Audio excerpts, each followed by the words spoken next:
Om Shri Gurubhyo Namaha. Om Shri Gurubhyo Namaha. Om Shri Krishnaya Paramatmane Namaha. Shrimad Bhagavad Gita Ath Tritiyodhyayah Karma Yogah. Now we are practicing chapter 3, 38th verse. धूमेनाव्रियते वह्निः धूमेनाव्रियते वह्निः धूमेनाव्रियते वह्निः धूमेनाव्रियते वह्निः धूमेनाव्रियते व्रियते ते दीर्घम is there. Okay. Okay. धूमेनाव्रियते वह्निः धूमेनाव्रियते वह्निः धूमेनाव्रियते वह्निः धूमेनाव्रियते वह्निः धूम Who is stressed one?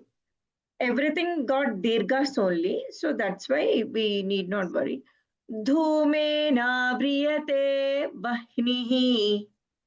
Ma'am, it's vahnihi, right? Vahnihi, because we are doing vibhajana. Otherwise, vahni yathadasho, that like that it comes. But Okay. we are doing vibhajan for the rhythm. Okay. Okay. Dhu, Dhume that is stressed dha, so that is the only one. Dhumena vriyate vahnihi. धूमेनाव्रियते वह्निः धूमेनाव्रियते वह्निः धूमेनाव्रियते वह्निः यथादर्शो मलेन च यथादर्शो मलेन च यथादर्शो मलेन च यथादर्शो मलेन च यथादर्शो मलेन च धूमेनाव्रियते वह्निः यथादर्शो मलेन च धूमेनाव्रियते वह्निः यथादर्शो मलेन च धूमेनाव्रियते वह्निः यथादर्शो मलेन च Okay, another one more time. धूमेनाव्रियते वह्निः यथादर्शो मलेन च Yatha, that stressors should not be forgotten. Okay. Yathadarshyo malena cha. यथादर्शो मलेन च Okay. धूमेनाव्रियते वह्निः यथादर्शो मलेन च धूमेनाव्रियते वह्निः यथादर्शो मलेन च धूमेनाव्रियते वह्निः यथादर्शो मलेन च यथोल्बेनावृतो गर्भः यथोल् यथोल्बेनावृतो गर्भः यथोल्बेनावृतो गर्भः यथो, the th is stressed one. Okay. यथो यथो यथोल्बेनावृतो यथोल्बे यथोल् यथोल्बेनावृतो गर्भः. Ma'am, in Garbha, B is stress. One only. Stressed Okay. one. Okay. Yat, Yatho. Okay. okay. यथोल्बेनावृतो गर्भः.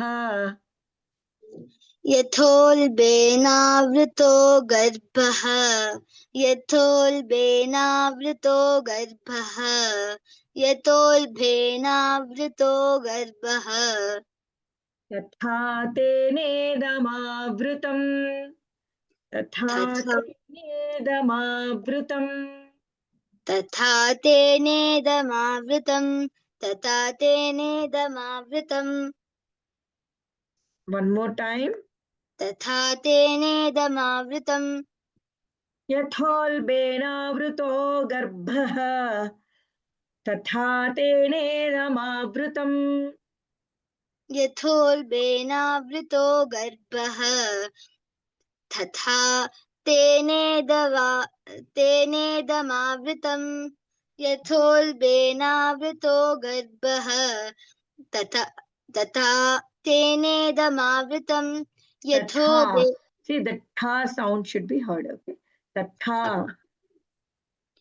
यथोल्बेनावृतो गर्भः तथा तेनेदमावृतम् यथोल्बेनावृतो गर्भः तथा तेनेदमावृतम् यथोल्बेनावृतो गर्भः तथा तेनेदमावृतम् धूमेनाव्रियते वह्निः यथादर्शो मलेन च यथोल्बेनावृतो गर्भः तथा तेनेदमावृतम् धूमेनाव्रियते वह्निः यथा दर्शो मलेन च यथोल्बेनावृतो गर्भः तथा तेनेदमावृतम् धूमेनाव्रियते वह्निः यथा दर्शो मलेन च तथा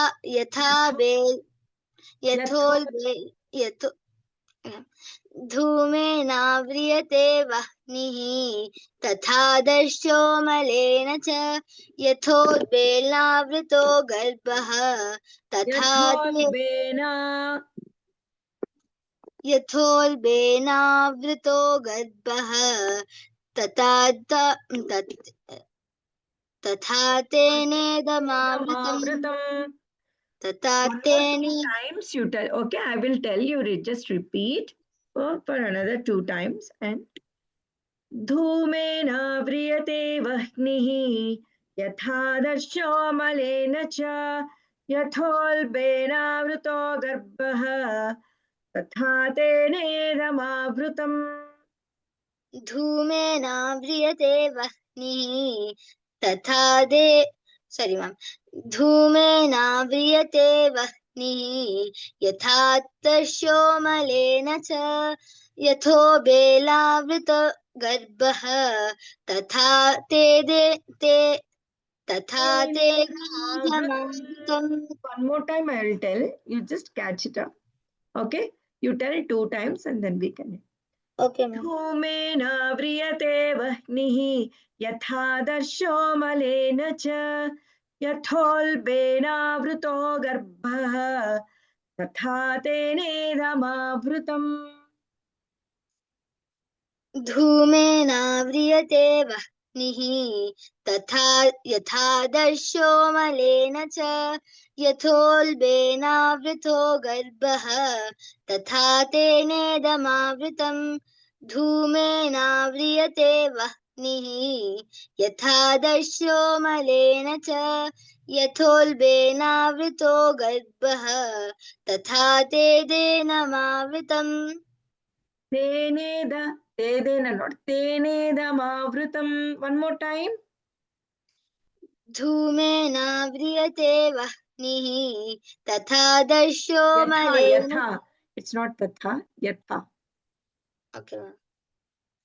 धूमेनाव्रियते वह्निः यथादर्शो मलेन च यथोल्बेनावृतो गर्भः तथा तेनेदमावृतम् धूमेनाव्रियते वह्निः यथादर्शो मलेन च यथोल्बेनावृतो गर्भः तथा तेनेदमावृतम्. Very good. Hari Om Tat Sat.